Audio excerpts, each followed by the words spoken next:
Everybody, including myself. Yeah, I have a question. I have a question for the ego and soul. So if I have a question for the ego and soul, who is talking now? Who is asking this question? Because I have a question for the ego and soul. So if I have a question for the ego and soul, who is asking that question? So I have a question for the collective ego and the collective souls.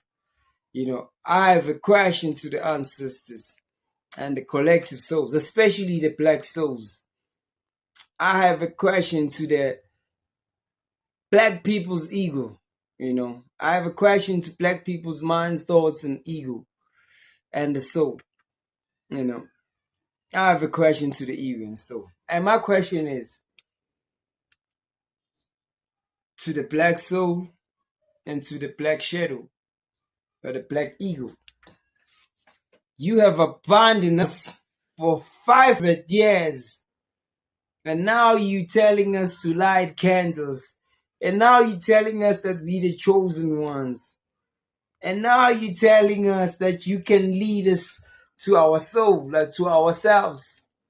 Yes, I'm asking this question to the ancestors, collective ancestors, the collective shadow, the collective ego, especially those ones are the black people. You've abandoned us for 300 years.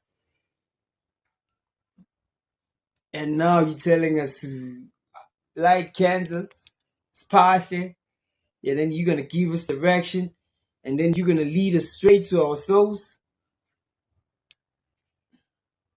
How are you going to do that when you've abandoned us for 500 years?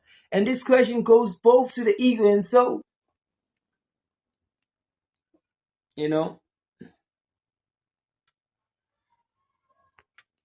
Come on. You've abandoned us for almost 500 years, especially the black people. So this is the question I have to black people's egos collectively and black people's souls collectively. So this is a question to the ego and soul. How are you going to help us now? How are you going to lead us to our souls, to the original self, to the creator, to God? How are you going to lead us to there? Because that's what you're saying. That's what you're saying. Like, with us, the chosen ones, people who have a gift, spiritual calling. Personally, I think everybody has a calling. Everybody's a spiritual person. And yes, it's true. Yes, some of us